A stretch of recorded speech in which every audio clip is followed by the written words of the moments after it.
நாட்கள் உருண்டோடி கொண்டிருந்தது. ருத்ரனிடமிருந்து முகவரி கிடைத்த பிறகும் பனிமலரை கண்டுபிடிப்பது சங்கருக்கு அவ்வளவு எளிதாக இருக்கவில்லை. ஒரு நாள் செல்ல நினைத்தால் வண்டி பழுதாகும், மற்றொரு நாள் செல்ல நினைத்தால் வேறு வேலை குறுக்கிடும். ஏதோ ஒரு காரணம் அவனை தடுத்து கொண்டே இருந்தது. ஆனால் வேட்டையாட நினைத்தவன் ஒரு கட்டத்தில் இரையை கண்டுபிடித்தே தீருவான் அல்லவா? அதுபோலத்தான் சங்கரும் அனைத்து தடைகளையும் தாண்டி அந்த வீட்டை ஒரு வழியாக வந்தடைந்திருந்தான். அதே நேரம் வீட்டிற்குள் வாழ்க்கை மெதுவாக அதன் இயல்பு நிலைக்கு திரும்பிக் கொண்டிருந்தது.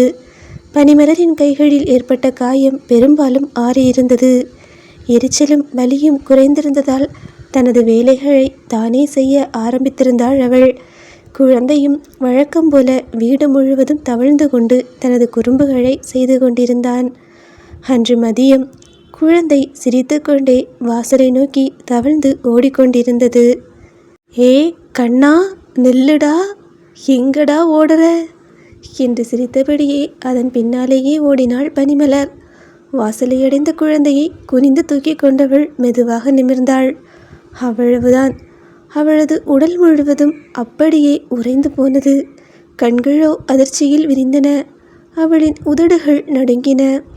கையில் இருந்த குழந்தையை கூட பிடித்து கொண்டிருப்பதை மறந்துவிட்டாள். ஏனென்றால் வாசலில் சங்கர் நின்றிருந்தான். அதே பார்வை, அதே கொடூரம், அதே அருவருப்பான சிரிப்பு. என்னடி என்று உதடுகளை சுளித்தவன் அவளை மேலிருந்து கீழ் வரை பார்த்தான். பெரிய இடமா பார்த்து ஒளிஞ்சிருக்க போல. பனிமலருக்கு மூச்சே நின்று போனது. அந்த ஒரு நொடியில் திருமணமான நாள், அவன் அடித்த அடிகள், அவமானங்கள், அழுகைகள் எல்லாமே மின்னல் போல அவளது நினைவில் ஓடின. அவளை அறியாமலேயே அவளது கைகள் நடுங்க ஆரம்பித்தன. சங்கரோ வேகமாக உள்ளே நுழைந்தான். உன்னை எவ்வளவு நாளா தேடுறேன் தெரியுமா என்று உரிமையவன் நேராக அவளை நோக்கி வந்தான். பனிமலர் ஒரு அடி பின்னால் நடந்தாள். அதற்குள் அவளது தலைமுடியை கொத்தாக பிடித்திருந்தான் அவன். ஆ, அம்மா, வலிக்குது. வலியில் அவள் அலறினாள். வாடி இங்க என்று தலைமுடியை இழுத்தவன் வாசலை நோக்கி அவளை இழுக்க ஆரம்பித்தான். இவ்வளவு நாள் எங்கடி போயிருந்த? எவன் கூட இருந்த? என்ன நினைச்சிட்டு ஓடுன? ஒவ்வொரு வார்த்தைக்கும் அவனது கை இன்னும் கொடூரமாக இறுகியது. பனிமலரால் எதிர்த்து நிற்கவே முடியவில்லை. உடல் முழுவதும் பயத்தில் நடுங்கியது. அவளது கண்களில் கண்ணீர் வெடித்தது. பல வருடங்களுக்கு பிறகு மீண்டும் அதே நரகத்திற்குள் இழுத்து செல்லப்படுவது போல் தோன்றியது. அந்த நேரத்தில்தான் அவளது பார்வை வீட்டிற்குள் சென்றது. அக்னி, அந்த பெயர் தானாகவே அவளின் மனதில் தோன்றியது. அவன் கோபப்படுவான், கத்துவான், வார்த்தைகளால் காயப்படுத்துவான். ஆனால் அவன் அருகிலிருந்த நாட்களில் இதுவரை அவள் பயந்து உறங்கியதே இல்லை. அவன் அருகிலிருந்த நாட்களில் யாரும் அவளை கை நீட்டி அடித்ததும் இல்லை. அவளுக்கு ஏற்பட்ட அந்த உணர்வு அவளுக்கு அந்த நொடிக்கான தைரியத்தை கொடுத்தது. அக்னி சார்! மிக மெதுவாக அவளது உதடுகளிலிருந்து வார்த்தைகள் வெளிவந்தது. சங்கர் கேட்கவில்லை. மீண்டும் தலைமுடியை இழுத்தான். நடடி என்று கர்ஜித்தான் அவன். அக்னி சார், அக்னி சார்! இந்த முறை அவளின் குரல் சற்று உயர்ந்தது. கண்களிலிருந்து கண்ணீர் வழிந்தது. அக்னி சார் என்று உடைந்து போன குரலில் கத்தினாள் அவள். அதே நொடி வீட்டிற்குள்ளிருந்து ஏதோ விழும் சத்தம் கேட்டது. அடுத்த நொடியே பனிமலர் என்ற அக்னியின் பதற்றமான குரல் வீட்டிற்குள் இருந்து ஒலித்தது. அந்த குரலை கேட்டதும் தான் பனிமலரின் கண்களில் நம்பிக்கை மின்னியது. ஆனால் சங்கரின் கைகளோ இன்னும் அவளது தலைமுடியை இறுக்கமாக பிடித்து கொண்டே இருந்தன. இல்லை இல்லை, நான் உங்கள் கூட வரமாட்டேன், என்னை விடுங்க. பனிமலரின் குரல் பயத்திலும் பதற்றத்திலும் நடுங்கியது. அவள் ஒரு அடி பின்னால் நகர சங்கரின் முகம் கோபத்தில் விகாரமாக மாறியது. இத்தனை நாட்கள் தேடி அலைந்து கண்டுபிடித்த பெண் தனது முகத்திற்கு நேராக நின்று மறுப்பதை அவனால் ஏற்றுக்கொள்ள முடியவில்லை. வரமாட்டியா என்று பல்லை கடித்தவன் வேகமாக முன்னேறினான். என்ன மீறி நீ எங்கடி போற? நான் உயிரோடு இருக்கும்போதே உன்னால் தனியாக வாழ்ந்துட முடியும்னு நினச்சியா? என்று கர்ஜித்தபடி அவளது கையை பிடித்து இழுத்தான். வலியில் பனிமலரின் முகம் சுருங்கியது. விடுங்க, இன்னும் தயவு செஞ்சு விடுங்க, நான் உங்கள் கூட வரமாட்டேன் என்று அவள் திமிரினாள். ஆனால் சங்கரின் பிடியோ இன்னும் இறுகியது. அந்த நேரத்தில் தான் வெளியே வந்தான் அக்னி. வாசலில் நடந்த காட்சியை பார்த்ததும் அவனது புருவங்கள் சுருங்கின. ஒரு பெண் பயந்து நிற்கிறாள். ஒரு ஆண் அவளை வலுக்கட்டாயமாக இழுத்து கொண்டிருக்கிறான். அந்த காட்சி அவனுக்கு பிடிக்கவில்லை. ஹேய், யாருடா நீ என்று கத்தினான் அக்னி. அக்னியின் குரலை கேட்டதும் பனிமலர் தன்னையும் அறியாமல் அவன் பக்கம் 2 அடி நகர்ந்தாள். அந்த ஒரு சிறிய செயல் கூட அவள் எவ்வளவு பயந்திருக்கிறாள் என்பதை காட்டியது. சங்கரோ அவளை ஒரு பார்வை பார்த்துவிட்டு அக்னியை நோக்கி திரும்பினான். அதை நான் கேட்கணும் சார் என்று அலட்சியமாக சொன்னான். முதல்ல அவளை விடு என்றான் அக்னி. முடியாது. ஏன் முடியாது? அக்னி கோபமாக கேட்க சங்கர் உதட்டை வழித்தான். ஏன்னா இவ என்னோட பொண்டாட்டி. அந்த வார்த்தை அக்னியை ஒரு நொடி அமைதியாக்கியது. பனிமலரோ வேக வேகமாக தலையசைத்தாள். இல்லை சார், இவன் பொய் சொல்கிறான், இல்லை, நான் இவன் கூட போக மாட்டேன் என்று கதறினாள் அவள். வாய மூடு என்று சங்கர் கத்தியபடி அவளை நோக்கி திரும்பினான். அவள் மீண்டும் அக்னியை பார்த்தாள். அந்த பார்வையில் உதவி கேட்கும் துடிப்பு இருந்தது. ஆனால் அக்னிக்கு ஒன்றும் புரியவில்லை. ஒரு பக்கம் இவன் மனைவி என்று சொல்கிறான், இன்னொரு பக்கம் இவள் மறுக்கிறாள். என்னடா நடக்குதுங்க என்று எரிச்சலாக கேட்டான் அவன். சங்கர் உடனே தனது சட்டை பாக்கெட்டுக்குள் கையை விட்டவன் சில புகைப்படங்களை எடுத்து அக்னியிடம் நீட்டினான். இங்கே பாருங்க சார். அக்னி குழப்பத்துடன் வாங்கி பார்த்தான். முதல் புகைப்படத்திலேயே அவனது முகம் மாறியது. மணமேடையில் நின்று கொண்டிருந்தாள் பனிமலர். அவள் அருகில் நின்றிருந்தவன் சங்கர். அடுத்த புகைப்படத்தில் அவன் தாலி கட்டி கொண்டிருந்தான். மற்றொரு புகைப்படத்திலோ திருமண சடங்குகள். ஒவ்வொரு புகைப்படமும் ஒரே ஒரு உண்மையை மட்டும் உரக்க சொன்னது. அவர்கள் இருவரும் கணவன் மனைவி. அக்னி மெதுவாக நிமிர்ந்து பனிமலரை பார்த்தான். அவளது கண்களில் கண்ணீர் தேங்கி இருந்தது. இது உண்மையா என்று கேட்டான். பனிமலரின் தொண்டை அடைத்து கொண்டது. சார் சார் என்று ஆரம்பித்தாள் அவள். நான் கேட்டதுக்கு பதில் சொல்லு என்று அவன் சொல்ல அவளால் பேச முடியவில்லை. சங்கரை கணவன் என்று ஒப்புக்கொள்ள மனம் இல்லை. ஆனால் திருமணம் நடந்தது பொய் இல்லை. அவளது அமைதியை அக்னிக்கு பதிலாக மாறியது. சங்கர் வெற்றி சிரிப்புடன் நின்றான். இப்போ புரியுதா சார் என்று கேட்டான் அவன். வசதியான இடம் கிடச்ச உடனே இங்கே வந்து ஒட்டிக்கிட்டா. ஒழுங்க என் பொண்டாட்டியை என் கூட அனுப்பி வச்சிடுங்க. அக்னியின் பார்வை மீண்டும் புகைப்படத்தின் மீது விழுந்தது. பிறகு பனிமலரின் மீது சென்றது. அவள் ஏதோ சொல்ல முயன்று கொண்டிருந்தாள். ஆனால் அவன் காதுகளில் ஒலித்தது புகைப்படங்கள் காட்டிய உண்மை மட்டும்தான். சில நொடிகள் யோசித்தவன் ஆழமாக மூச்சை இழுத்தான். உங்கள் ஒய்ஃப்னா நீங்கள் கூட்டிகிட்டு போங்க. பனிமலரோ அப்படியே உறைந்து நின்றாள். சங்கர் வந்தது அவளுக்கு பயத்தை கொடுத்திருந்தது. ஆனால் அக்னியின் இந்த வார்த்தை அவளுக்கு வலியை கொடுத்தது. அவன் தன்னை நம்புவான் என்று நினைத்தாள். அவன் ஒரு முறையாவது உனக்கு விருப்பமா என்று கேட்பான் என்று நினைத்தாள். ஆனால் அவன் கூட மற்ற எல்லாரையும் போல புகைப்படங்களை மட்டும் நம்பிவிட்டான். அவளது கண்களிலிருந்து கண்ணீர் மெதுவாக விழிந்தது. அந்த கண்ணீரின் அர்த்தம் மட்டும் அங்கே நின்ற யாருக்கும் புரியவில்லை. சங்கர் வேகமாக முன்னேறி பனிமலரின் கையை பிடித்துக்கொண்டு இழுக்க ஆரம்பித்தான். வாடி, இவ்வளவு நாள் ஆட்டம் போட்டது போதும். என்னை ஏமாத்திட்டு இங்கே வந்து நிம்மதியாக வாழலான்னு நினச்சியா என்று பல்லை கடித்தபடி அவளை வாசலை நோக்கி இழுத்தான். பனிமலரோ தடுமாறியபடி அவனது பிடியிலிருந்து தப்பிக்க முயன்றாள். விடுங்க, என்னை விடுங்க, நான் உங்கள் கூட வரமாட்டேன் என்று கதறினாள் அவள். ஆனால் சங்கரோ அவளது வார்த்தைகளை கேட்கும் நிலையில் இல்லை. அந்த நேரத்தில் குழந்தை தவழ்ந்து வந்து பனிமலரை பார்த்ததும் பயந்து அழ ஆரம்பித்தது. குழந்தை எழுததும் பனிமலர் பதறி திரும்பி பார்த்தாள்.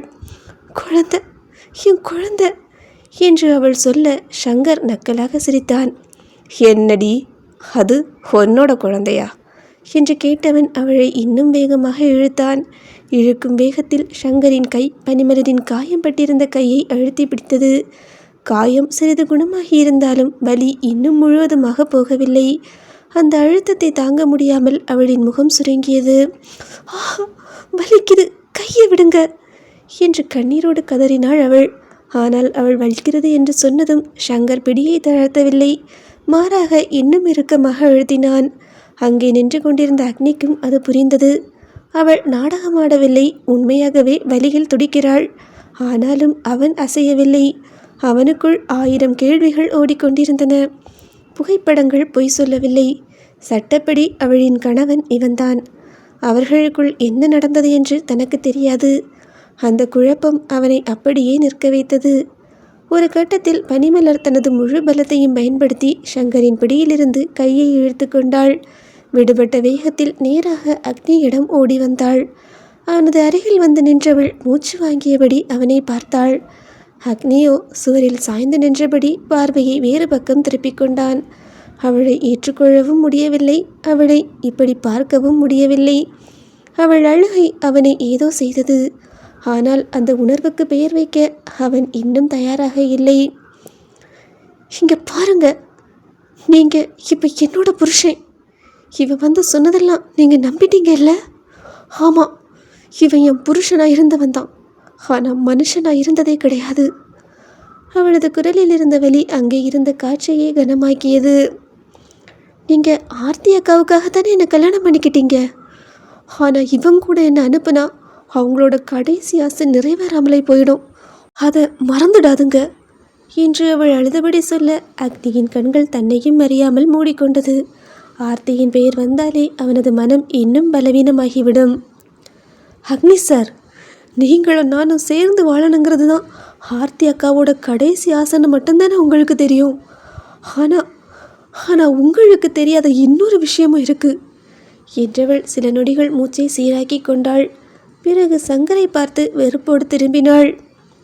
"ஆர்த்தி அக்கா என்னை உங்களுக்கு கல்யாணம் பண்ணி வச்சதுக்கு காரணமே இந்த மிருகத்துக்கிட்ட இருந்து என்னோட வாழ்க்கையை காப்பாற்றதுக்காகத்தான்." அந்த வார்த்தையை கேட்ட நொடியே அக்னியின் கண்கள் விரிந்தன. பனிமலருக்கு ஏற்கனவே திருமணமான விஷயம் ஆர்த்திக்கு தெரிந்திருந்ததா? அது தெரிந்தே தன்னிடம் எதையும் சொல்லாமல் இந்த திருமணத்தை நடத்தி வைத்தாளா? அவனது மனதில் கேள்விகள் மின்னலாய் ஓடின. அவன் அந்த அதிர்ச்சியிலிருந்து மீள்வதற்குள் பனிமலர் தனது கழுத்துக்குள் கையை விட்டாள். இதுவரை சேலையினுள்ளே மறைத்து வைத்திருந்த தாலியை வெளியே எடுத்தாள். தங்க தாலி அவளது விரல்களுக்கு நடுவே மெல்ல ஆடியது. "இந்த தாலிக்கு என்ன அர்த்தம்னு தெரியுமா?" என்று அவள் அழுதபடி கேட்டாள். "இப்போ நான் உங்களோட பொண்டாட்டி, நான் உங்கள் ஒய்ஃபு. உங்கள் கண்ணு முன்னாடியே என்னை வலுக்கட்டாயமாக இழுத்துட்டு போகிறாங்க, நீங்கள் கூட அனுப்பி வைக்கிறீங்க. இது என்ன நியாயம்?" அவளது ஒவ்வொரு வார்த்தையும் அக்னியின் மனசாட்சியை குத்தியது. அவன் அமைதியாகவே நின்றான். ஆனால் அந்த அமைதிக்குள் போராட்டம் நடந்து கொண்டிருந்தது. அந்த நேரத்தில் சங்கர் சிரித்தான். "அட பாவி, 2வது கல்யாணம் வேற பண்ணிக்கிட்டியா? எவ்வளவு திமிருடி உனக்கு! இன்னொருத்தன் கட்டின தாலி உன் கழுத்தில் இருக்கா?" என்று சீறியவன் வேகமாக முன்னேறினான். "இப்போ என்ன பண்ணுறேன்னு பாரு" என்று கத்தியபடி அவளது கழுத்தில் இருந்த தாலியை பிடித்து இழுக்க கையை நீட்டினான். ஆனால் அடுத்த நொடியே அவனது கை நடுவானிலேயே நின்று போனது. இரும்பு பிடி போல ஒரு கரம் அவனது மணிக்கட்டை பற்றியிருந்தது. சங்கர் அதிர்ச்சியோடு திரும்பி பார்த்தான். அங்கே நின்றிருந்த அக்னியின் முகத்தில் இருந்த அமைதி முற்றிலும் காணாமல் போயிருந்தது. அவனது விரல்கள் சங்கரின் கையை நசுக்கும் அளவுக்கு இறுக்கியிருந்தன. "தாலியை தொடாத" என்று மெதுவாக சொன்னான். அந்த மெதுவான குரலிலேயே சங்கருக்கு முதல் முறையாக ஒரு விதமான பயம் தோன்றியது. சங்கர் கோபத்தில் பல்லை கடித்தான். "சார், என்னோட பொண்டாட்டி கழுத்தில் நீங்கள் தாலி கட்டியிருக்கீங்க. அதுக்கு நான் உங்களை வெட்டி போட்டால் கூட என் கோபம் தீராது. இப்போ நீங்கள் வந்து என்ன தடுக்கிறீங்களா?" என்று சீறினான் அவன். அவனது கண்களில் இருந்த வெறியை பார்த்த பனிமலருக்கே நடுக்கமாகத்தான் இருந்தது. அவன் பேசி முடிப்பதற்குள் பனிமலர் வேகமாக அவனிடமிருந்து விலகி அக்னியிடம் ஓடி வந்தாள். ஒரு நொடி கூட யோசிக்காமல் அக்னியை கட்டி அணைத்து கொண்டாள். பயத்தில் நடுங்கிய அவளது விரல்கள் அவன் சட்டையை இறுகப் பற்றின. அந்த காட்சி சங்கரின் கோபத்தை இன்னும் அதிகப்படுத்தியது. அக்னியும் சில நொடிகள் அப்படியே நின்றான். அவளை விலக்க வேண்டும் என்று தான் தோன்றியது. ஆனால் அவளது உடல் முழுவதும் நடுங்கிக் கொண்டிருந்தது. அது காதலின் அணைப்பு இல்லை, பாதுகாப்பு தேடி ஓடி வந்த ஒரு உயிரின் அணைப்பு என்பதை அவனால் உணர முடிந்தது. இங்கே பாருங்க என்று சங்கரை பார்த்தான் அக்னி. இந்த பொண்ணு சொன்னது உண்மைதான். எங்களுக்கு கல்யாணம் ஆயிடுச்சு. அந்த வார்த்தையை கேட்டதும் சங்கர் நக்கலாக சிரித்தான். இது நல்ல கதையாக இருக்குது சார். நான் இவளை தேடி 2 வருஷமாக அலைகிறேன். நீங்கள் என்னடானா என் பொண்டாட்டியை தாலி கட்டி பொண்டாட்டி ஆக்கிட்டீங்க. இதை பார்த்தா காத்திருந்தவன் பொண்டாட்டியை நேற்று வந்தவன் கூட்டிகிட்டு போனான்னு சொல்கிற கதையாட்டம் இருக்குது. இங்கே பாருங்கள், உங்களுக்குள்ளே என்ன பிரச்சனைன்னு எனக்கு தெரியாது. ஆனால் நீங்கள் நல்ல புருஷனாக இருந்திருந்தா இந்த பொண்ணு எதுக்காக இன்னொருத்தனை கல்யாணம் பண்ணிக்கணும் என்று கேட்டான் அக்னி. அதற்கு சங்கர் தோழை குலுக்கி சிரித்தான். பணத்துக்காக சார், வேறு எதுக்காக? பங்களா மாதிரி வீடு இருக்குது, வசதி இருக்குது, காசு இருக்குது, வேற என்ன வேணும் என்றான் அவன். அந்த வார்த்தைகள் பனிமலரின் முகத்தை வலியில் சுருங்க வைத்தது. இல்லை, இவன் பொய் சொல்கிறான் என்று அக்னியின் பின்னால் நின்றபடியே அழுதாள் அவள். நான் போக மாட்டேன், அவன் என்னை கொன்னுடுவான் என்று அந்த வார்த்தை அக்னியின் மனதில் ஏதோ ஒன்றை கிளறியது. உங்களோட நம்பர் கொடுத்துட்டு போங்க என்றான் அக்னி. நான் பேசிட்டு அனுப்பி வைக்கிறேன். அதை கேட்ட சங்கரின் முகம் உடனே மாறியது. என்னடா சொன்ன? என் பொண்டாட்டி கூட நீ வாழ்ந்துக்கிட்டு சாவகாசமாக அனுப்பி வைப்பியா என்று கர்ஜித்தவன் பனிமலரை நோக்கி பாய்ந்தான். அவளது தலைமுடியை பிடிக்க கையை நீட்டிய நொடியே அக்னியின் பொறுமை உடைந்தது. அடுத்த கணம் அவனது கால் நேராக சங்கரின் வயிற்றில் பதிந்தது. அம்மா என்று அலறியபடியே சங்கர் பின்னால் பறந்து சென்று விழுந்தான். வயிற்றை பிடித்தபடி தரையில் சுருண்டு கிடந்தான். நீயோ அவனை பார்த்தபடியே நின்றான். ஒரு தடவை சொன்னா புரியலையா என்று கேட்டவன். இனிமே அவன் மேலே கையை வைக்க நினச்ச அடுத்த அடி எங்கே விழன்னு எனக்கே தெரியாது என்றான் அவன். கதையோட இந்த பகுதியை பற்றின உங்களோட கருத்துக்களை மறக்காமல் கமெண்ட்டில் என் கூட ஷேர் பண்ணிக்கோங்க. ஸ்டோரி பிடிச்சிருந்தோன்னா லைக் பண்ணுங்கள். ஸ்டோரியோட அடுத்த பாகத்துக்கு நம்ம சேனலை சப்ஸ்கிரைப் பண்ணிக்கோங்க.